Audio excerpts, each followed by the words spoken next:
দুর্গা উৎসব উপলক্ষে বেনাপোল বন্দর দিয়ে ৯ দিনে ভারতে রপ্তানি হয়েছে ৫১৬ মেট্রিক টন ইলিশ।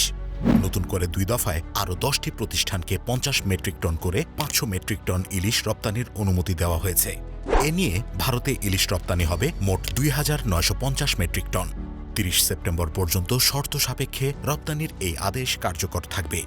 বেনাপোল স্থলবন্দরের ফিশারিজ কোয়ারেন্টাইন কর্মকর্তা জানান, ২ দফায় প্রতিটি প্রতিষ্ঠানকে ৫০ মেট্রিক টন করে ৫৯টি প্রতিষ্ঠানকে মোট ২,৯৫০ মেট্রিক টন ইলিশ রপ্তানির অনুমতি দেওয়া হয়েছে। গত ৫ সেপ্টেম্বর থেকে ১৪ সেপ্টেম্বর পর্যন্ত ইলিশ রপ্তানি হয়েছে ৫১৬ মেট্রিক টন। এর মধ্যে একদিন সরকারি ছুটি ছিল। ৩০ সেপ্টেম্বর পর্যন্ত শর্ত সাপেক্ষে রপ্তানির এই আদেশ কার্যকর থাকবে। তবে বেশিরভাগ ইলিশ বেনাপোল স্থলবন্দর দিয়ে রপ্তানি হবে বলে রপ্তানিকারক প্রতিষ্ঠান জানিয়েছে। ইলিশ মাছ রপ্তানিকারক প্রতিষ্ঠান অর্পিতা ট্রেড ইন্টারন্যাশনালের মালিক বলেন, বাণিজ্য মন্ত্রণালয় প্রথম দফায় ৪৯টি এবং পরে আরও ১০টি প্রতিষ্ঠানকে ইলিশ রপ্তানির অনুমতি দেয়। এবার ভারতে ২,৯৫০ মেট্রিক টন ইলিশ রপ্তানি করা হবে। প্রতি কেজি ইলিশের রপ্তানি মূল্য $১০, যা বাংলাদেশি টাকায় ৯৪৮ টাকা। ভারত ও বাংলাদেশ এই দুই দেশের কাস্টমস থেকে শুল্কমুক্ত সুবিধায় ইলিশের এ চালান ছাড় করানো হচ্ছে। বেনাপোল কাস্টম হাউস যুগ্ম কমিশনার জানান, এসব ইলিশ দ্রুত রপ্তানির জন্য কাস্টমসের মাঠ পর্যায়ের কর্মকর্তাদের নির্দেশনা দেওয়া হয়েছে। বাংলাদেশ থেকে প্রচুর পরিমাণে পদ্মার ইলিশ রপ্তানি হতো ভারতে।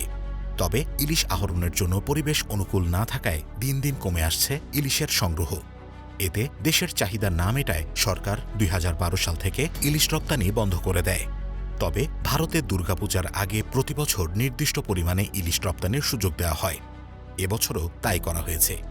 এ অবস্থায় জেলে ও আড়তদারদের দাবি, এবার চাহিদার তুলনায় সাগরে ইলিশ পাচ্ছেন না। আবার কিছুদিনের মধ্যেই মা ইলিশ সংরক্ষণের নিষেধাজ্ঞা শুরু হবে। এ বিষয়ে জেলেরা বলেন, ইলিশের দাম এখন কেজিতে ২,০০০ টাকা বাড়তি। আগের তুলনায় মাছের আকার ছোট। বড় মাছগুলো ভারতে রপ্তানি হয়ে যাচ্ছে। এদিকে কিছুদিনের মধ্যে মা ইলিশ সংরক্ষণের জন্য নিষেধাজ্ঞা দেওয়া হবে। এই কয়েকদিনের মধ্যে আমরা কি পরিমাণ মাছ পাবো তা ঠিক করে বলা যাচ্ছে না। বাজারে চাহিদা অনুযায়ী ইলিশ পাচ্ছেন না ক্রেতারাও। যাও পাওয়া যাচ্ছে দাম চড়া। এক ক্রেতা বলেন, আমাদের মতো নিম্ন আয়ের পরিবারের জন্য ইলিশ এত বেশি দামে কেনা সম্ভব নয়। মাছের আড়তগুলোর ব্যবসায়ীরাও বলছেন, পর্যাপ্ত ইলিশ পাওয়া যাচ্ছে না। যদিও মৎস্য অধিদপ্তর বলছে, গত ২ বছরের তুলনায় এবার বেশি ইলিশ উৎপাদন হয়েছে। বাজারে বর্তমানে ১ কেজি ওজনের ইলিশ প্রতিমণ ৫০,০০০ টাকায় বিক্রি হচ্ছে। এলসি সাইজের ইলিশ ৪০,০০০ টাকা মণ দরে বিক্রি হচ্ছে। এছাড়া ১,২০০ গ্রামের ওপরের ইলিশ ৫২,০০০ টাকা এবং ১,৫০০ গ্রামের ইলিশ ৫৮,০০০ টাকা মণ দরে বিক্রি হচ্ছে।